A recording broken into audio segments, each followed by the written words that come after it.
They were sent into a jungle no map could trace. On a mission no one ever recorded, their names were erased, their bodies were never found. But this is the story. One man lived to whisper, and once you hear it you'll never forget the sound of hollow rain. They were dropped just before dawn, under a sky that looked too quiet for what they had been briefed to expect, and as the chopper lifted away, the sound of its blades disappeared faster than it should have, like the air swallowed noise differently. Here and already Thomas Garrett, the squad leader, felt the wrongness not in his gut, but in the air, in his breath, in the silence between the trees. The team was 5 men, all us special forces trained for jungle warfare. But none had ever stepped foot in this country, and officially this country didn't exist, not under this name, not on the paper that sent them here. Their mission was simple: intercept a guerrilla convoy reportedly carrying stolen tech, possibly Soviet in origin, and destroy it. But nothing about the landing zone looked active. No tracks, no movement. Just layers of wet vines and soil that hadn't been touched in years. They moved west following the edge of a dry riverbed, and every few minutes one of them would glance behind, as if expecting to see something watching. Garrett didn't scold them. He felt it too. After 3 hours they came across a series of poles planted in the ground, too symmetrical to clean, and at the top of each one was a helmet. American. Not rusted, not old, recently placed.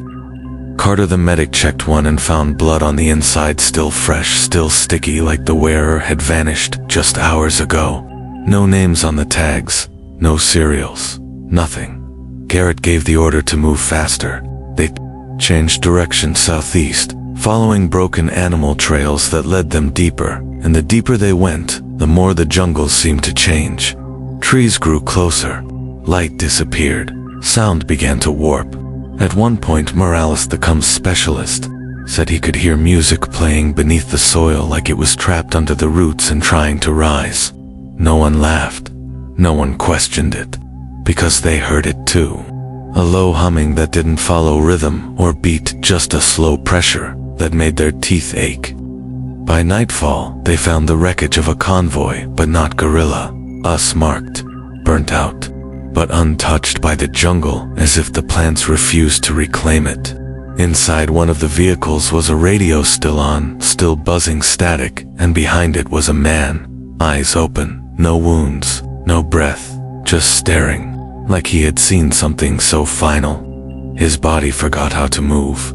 Garrett closed the man's eyes, but when he turned to leave, the eyes opened again, staring at him. No blink, no light, just memory.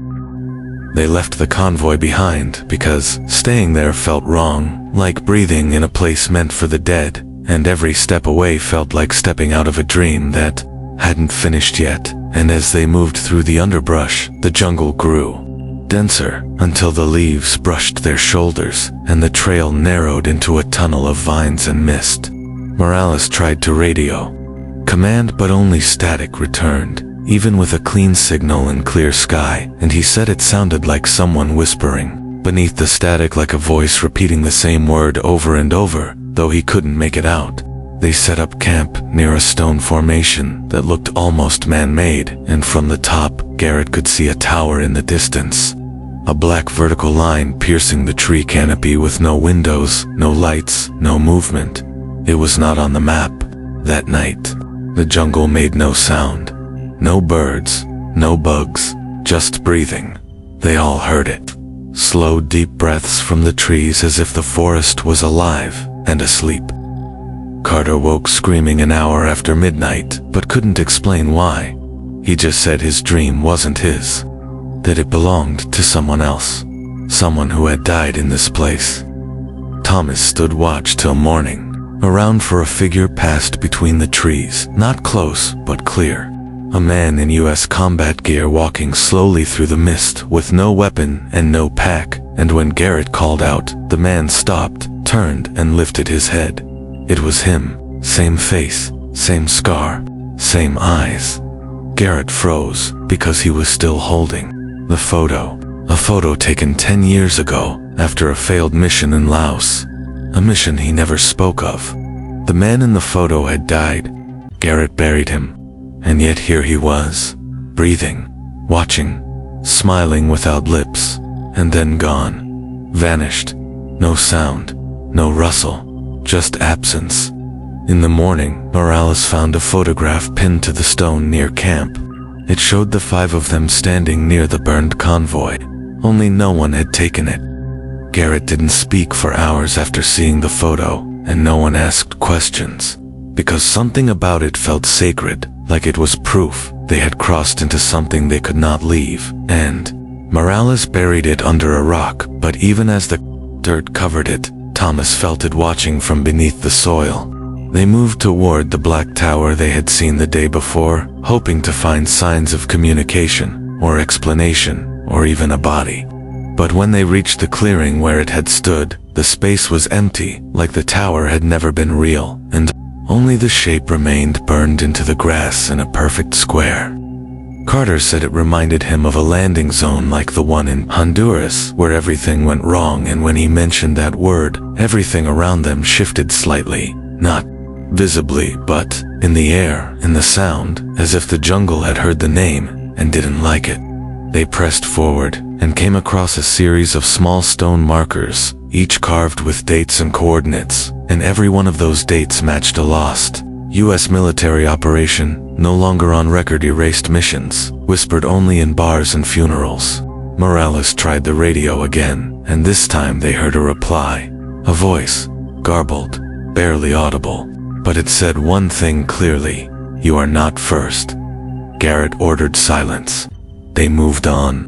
Before sunset, they reached a ridge with a view of the valley below, and there, in the center, they saw it again. The tower, black, still waiting, and around it were bodies, dozens, uniformed, faceless, not rotting, just sleeping. The jungle didn't move around them. The wind didn't reach them, and the birds flew wide circles to avoid that valley. They set camp far from the edge. That night Garrett dreamed of a staircase made of bone, descending into a hollow tree that spoke in his father's voice, asking him why he had come back. When he woke, his boots were wet and covered in red soil they had not yet walked through. They entered the valley just after sunrise, when the mist had begun to lift, but even then the light never reached the ground, and everything below felt dim, like the color had drained out of the world. And Garrett led the team down the slope without speaking, because part of him knew that words might make this place too real. The tower stood at the center, black and narrow, and taller than they remembered, and the bodies around it still didn't rot, still didn't move, and now they could see that none of them had faces, not burned, not damaged, just smooth skin where mouths and eyes should have been, and their dog tags lay neatly folded beside each one, like someone had prepared them. Morales scanned one of the tags and found a name on the list of soldiers declared missing in 1972, but no one knew the operation he was listed under, and when they looked it up later, it would be gone. Carter checked another body and found a tape recorder tucked into the vest, still intact and still running, though there were no batteries inside, and when they played it, the voice that came through was Garrett's reading a letter he had never written word for word to a wife he never had, and the final sentence ended with a location written in coordinates, matching a place 30 miles east, a place they hadn't planned to go. The tower door stood half open, and Thomas stepped inside, first his weapon lowered, but ready, and immediately he felt pressure in his skull. Not pain, just weight, like memory, returning too fast, and the interior was empty, but warm, like something inside had just left.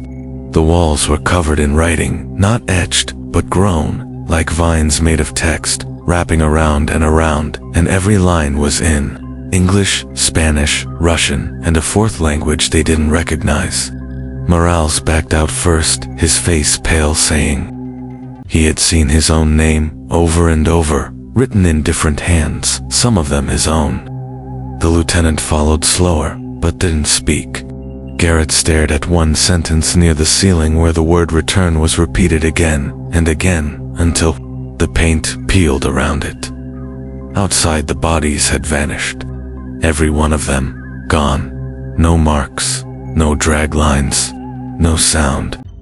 They didn't talk as they left the tower, because whatever it had shown them still clung to the inside of their eyes. Like shadows that moved even when they blinked, and Garrett took point without saying a word, leading them toward the east, the direction the tape had mentioned, not because he believed it, but because he needed to know who had recorded his voice and why.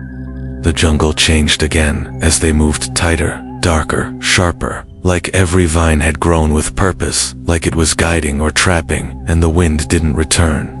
Morales asked what time it was, but no one answered, because their watches had all frozen the same moment they entered the tower. Carter started humming without realizing it, a slow, patternless tune that matched the rhythm of the jungle, and when he noticed he tried to stop, but his lips kept moving.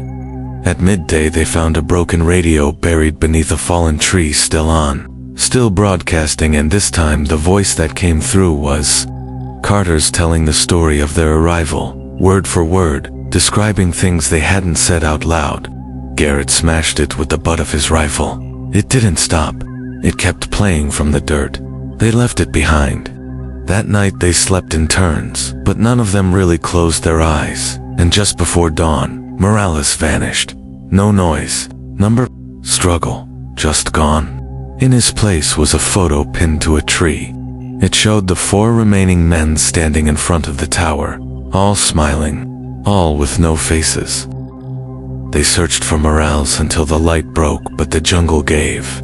Nothing back, not even the sound of their own footsteps, and Carter said they should mark the spot, but Garrett told him no, this place doesn't keep marks, it only keeps memory. The lieutenant started pacing in circles, mumbling about an op in Nicaragua, one that never happened officially, but Garrett knew the name and the exact coordinates, and he asked how the lieutenant knew them. He didn't answer. He just kept walking. In loops. They had no idea how far they'd moved, no idea how long they had been walking, because their compasses spun in place, and their watches still read the same frozen time. The trees started to lean. Not from wind, from watching. Garrett felt it in his teeth, like something pressed against the world from beneath it. That afternoon they came across a fire still burning low, like someone had just left, and beside it sat Morales' pack with a note tucked inside. The handwriting was Garrett's. The message read, "Stop going east," and below that in smaller letters was a number. The exact count of men who had entered this region over the past 30 years, according to classified logs. Only none of them had ever returned. Carter started laughing. It wasn't funny. It wasn't even laughter. It was panic without sound. They walked until the trees began to thin, and just before sundown, they reached another clearing where a structure waited. Not the tower, something else. A bunker half buried in soil and stone, with a door already open like it had been expecting them. Inside they saw nothing at first, just dark, and then the dark moved. They didn't step inside right away because the dark felt alive, like breath held in the throat of the earth, and Garrett stared into it for a full minute before raising his rifle and leading the way. The walls were lined with metal, but rustles, like time had ignored this place, and their boots made no sound against the floor, like the bunker had swallowed noise entirely. The lieutenant whispered something, but his voice didn't carry, and Carter didn't respond because he was staring at the far wall where a mural had been painted in ash and oil. It showed 5 men standing before a tower, their faces blurred. One of them had a hand missing, just like Garrett, except he hadn't lost his, not yet. The next room was colder, not from temperature, from memory. Inside it were shelves of personal items, dog tags, letters, photos, all American, some from the 70s, some older. One belonged to Carter, a letter he had burned after returning from Panama, a letter that no longer existed, except it was here, folded, untouched, still carrying his name. Garrett picked it up. It was warm, wet, as if someone had just written it. The lieutenant sat down against the wall and didn't get up. He said his name out loud 3 times and then went quiet. His eyes didn't close. He just stopped. Garrett checked for a pulse. There was none. His skin had gone pale. No wound, no struggle. He looked peaceful, but dead. Carter stepped back, and behind him the door closed. The door didn't slam or creak or echo, it just clicked, and the sound was small like a whisper being sealed, and Carter ran to it pulling hard, but it didn't move, not even a shift, not even a sound, and Garrett told him to stop because something on the other side was listening. They were now two inside the bunker with one body sitting silent, and the walls started to breathe. Not visibly, but in the air, in the pressure behind their ears, like the concrete was remembering something. They moved down a hall lit by weak red lights, where the ceiling lowered every 10 steps, and the shadows on the floor moved slower than they did. At the end they found a door covered in carvings, lines etched into the surface not by tools but by fingernails, deep and ragged and fresh. On the door were names, hundreds, maybe more, American, Russian, names with no ranks, no numbers, just names. And near the bottom was Morales, and the lieutenant, and Carter, all there. Garrett looked again. His name was there too, below the others, just etched, still wet. Carter whispered that maybe they were already dead, and this place was a holding zone between the mission and the memory. Garrett didn't answer, because part of him believed it. They opened the door, and inside was light, but not warm. It came from the walls, from the floor, from nothing. And in the center was a chair. The same chair from the tower, waiting, facing them, empty. Carter refused to enter the room at first, and Garrett didn't force him because something about the chair pulled at their thoughts, like it had been carved from memory itself, and standing near it felt like standing near the truth you never wanted to know. The light didn't flicker or move, it just existed without origin, and Garrett stepped forward slowly, his boots silent on the floor, like sound was being stolen. The chair was made of metal but not rusted, and on the seat was an old recording device, the same model used in the 60s, and when Garrett pressed play, his own voice came through again, reading out details of operations he had never participated in, describing deaths he had never witnessed, yet his tone never changed, calm, precise, official. The final sentence was not a report, it was a warning. Do not let the forest speak your name. Carter stepped back. Garrett looked at him. The younger soldier's eyes were wide, but hollow, like part of him was still listening to something else, something silent. They left the room together, and the door closed behind them on its own. The hallway seemed longer now, stretched like time had warped. When they reached the main corridor, the lieutenant's body was gone. In its place was a helmet upside down, filled with water, though the floor was dry. Garrett didn't speak. Carter didn't ask. They walked for hours, but every hallway led back to the room with the chair. 5 times, 10 times, no difference, until finally Garrett sat down. The light blinked, the walls shook, and then everything stopped.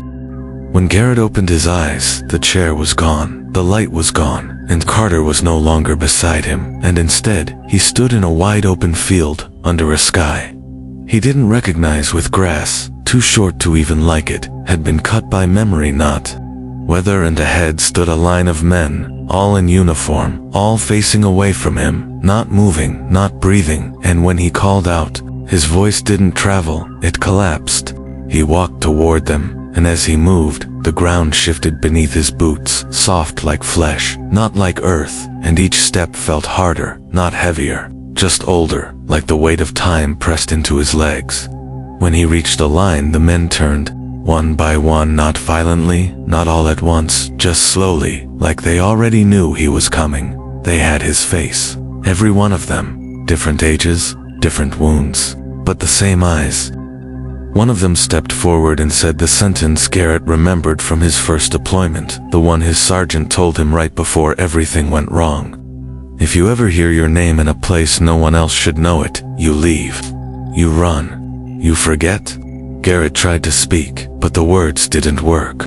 His voice was stuck inside a version of himself already standing here, already accepted, and then everything vanished again. He was back in the jungle, alone. Same boots, same pack, but no Carter, no tower, no bunker. The trees swayed gently like they never knew his name, and pinned to his chest was a photo of 5 men, all faceless, all standing in front of a tower that didn't exist. Garrett walked without direction because there was no path, no map, no mission, just the feeling that if he stopped, something behind him would catch up, and not in a way that would kill him, but in a way that would remember him forever. And the photo pinned to his chest had changed now, showing only 4 men, 1 blurred, 1 missing, and the jungle no longer felt like a place. It felt like a mind, and he was walking through it, trying not to think too loudly. He came across a fire again, but it wasn't burning, and the logs were arranged in a circle he recognized not from training, but from dreams once he used to have before deployment, ones that ended with whispers and blood. And here the ashes were still warm, and in the center lay Carter's watch, still ticking, though broken, its hands spinning backward slowly. Garrett took it, but the moment he touched it, the sky flashed, not with lightning, but with memory. For 1 second he saw every man he'd ever known in war, all of them watching, none of them speaking, all standing in that field from before, all with his face. When the light faded, the watch stopped. The second hand stuck at the number 7. He walked again, and the trees shifted with him like they had accepted him now, not as an outsider, but as part of the structure. A vine brushed his neck, and he felt a pulse in it, like it was alive. Ahead he saw the tower again, but smaller now, darker, shorter, like it was dying, or perhaps being forgotten. And pinned to the base was a photo. This time, it was him alone, sitting, smiling, with no eyes. Garrett stood before the tower that now barely reached above the trees, like a monument sinking into the earth, and as he approached it, he realized the structure wasn't made of stone or steel, but of helmets, all American, all weathered, all cracked, stacked and fused together like bones made from duty and loss, and every single one had a name inside it, but none of the names were real, because he recognized them all as aliases from past missions that never officially happened. He placed his hand on the wall, and it felt warm, like it remembered him, and from within the tower he heard breathing, not heavy, not fast, just steady, like something asleep or pretending to be. The door opened before he could touch it, not with sound, but with permission, and when he stepped inside, the tower was larger again, growing the deeper he walked, like it fed on proximity. The walls were covered in maps, drawn by hand, and each one circled the same point, the exact coordinates. They had first landed on days or weeks ago, and on one of the maps, a note had been written in his handwriting, but he had never been here before. It read, "Stop before the memory becomes yours." Carter's voice echoed from deep inside, not shouting, not scared, just speaking, telling a story Garrett didn't remember living yet. It was his voice in the memory, his breath in the pauses, his silence in the pain. He moved toward the sound and found a chair again, this one older, wooden, not metal, and behind it was a mirror cracked at the edges, and in it, he saw not himself, but a man who looked like him, aged, burned, tired, and whispering something he couldn't hear. Garrett leaned in closer. The mirror shattered. The light went out, and the breathing stopped. Darkness didn't fall, it settled like a weight on his chest, like history pressing against the back of his mind, and Garrett stood in it, not knowing if his eyes were open or closed, because it didn't make a difference anymore. And in that silence, he heard something deeper than sound, a feeling that moved inside his head like breath underwater, slow, steady, and impossible to escape. He tried to speak his name, but the word didn't feel right, like it didn't belong to him anymore, and the more he said it, the more it faded, until only silence remained. The ground beneath his feet was no longer solid, it pulsed like a heartbeat, but not his, someone else's or something else's, and each step he took forward felt like walking backward, into a memory that was never his. He reached a doorway he didn't remember opening, and behind it was a room filled with papers all floating midair, gently turning with no wind, and on every sheet was handwriting familiar and foreign, letters from soldiers, reports from missions, entries from journals, none of them signed yet. Every one of them told a piece of his story, but wrong in small ways, like someone had watched his life from a distance and written it down in fragments. In the center of the room stood a table with 5 dog tags lined in a perfect row, and the last one was his name spelled correctly, but scratched out. Underneath was a word he didn't recognize but somehow understood. It meant he was never supposed to leave. He touched it. The lights returned. He was no longer in the room. He was back at the landing zone. Alone. No gear. No watch. Just the tag in his hand, and a photograph in his pocket. He opened it. It showed a man staring at a tower, and that man was still standing there. The jungle was quiet again, but it wasn't the same kind of silence they had first heard when they landed it. It was emptier, flatter, like the world had already ended and just hadn't told him yet. And Garrett stood there trying to remember how many days had passed, but the thoughts slipped away like water through cracked hands. The trees looked thinner now, like they had given up pretending, and the vines no longer reached for him because they didn't need to. They already had him. In the distance he saw movement, not fast, not hostile, just slow and repeating, like someone pacing the same few feet over and over, and as he approached, he saw that it was Carter, or a version of him, older, thinner, whispering the same sentence into his own hand again and again. Garrett asked him what he was saying, but Carter didn't look up. He just whispered louder, "It's always been you. It's always been you." Garrett reached for him, and Carter vanished. Not with a sound, not with a scream, just gone. Like breath before waking. And then Garrett realized the jungle was listening again, not to what he said, but to what he thought, and it started answering with shapes, with echoes, with shadows that looked like the people he had known, people who had died in missions that never happened, people who called him by names he had never used, and each time he responded, the world shifted slightly. The tower reappeared behind him, but now it was broken, its top half gone, its door wide open, and inside there was only one thing, a mirror, clean, whole, waiting. He stepped into it, not toward it, into it, and he saw everything. Every mission, every life, every lie, and in all of them, the same face. His, but different, changing slightly each time, as if the jungle had been writing stories, using him as ink. And the final image burned into his eyes. 5 soldiers standing in a circle, all with his face, all smiling, all waiting. Garrett didn't move because there was nothing left to run from, and nothing left to run toward in the tower around.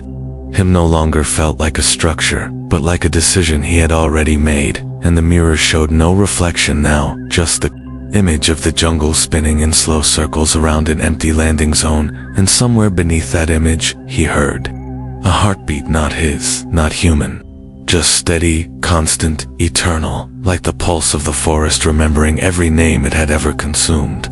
He stepped back, but the floor held him like hands invisible and cold, not pulling, just pressing, reminding, and from somewhere outside the tower, a voice called his name, a voice he hadn't heard since his first deployment, since the day everything went wrong, and it said one word: return. Garrett reached into his pocket and pulled out the last photograph, the one he didn't remember being taken, the one that showed him smiling beside people he had never met, and the faces began to shift, slowly, until they all became his again, different uniforms, different years, but always the same eyes. He understood now. He had never left. Not really. The jungle didn't trap them with violence or force. It kept them by remembering them, by replaying them, by writing them into new stories and new missions until the line between soldier and echo was gone. The light outside turned gray. The air stilled. Garrett sat down in the chair once more and looked at his hands. They were not old, not young, just tired. The door closed behind him, gently, like a chapter ending. Somewhere out in the forest, a radio crackled. A voice whispered coordinates, and another team entered the jungle. Some missions never make it into the history books. Some names vanish before they're even spoken. If you felt the weight of this untold war, subscribe now, because this is only the beginning.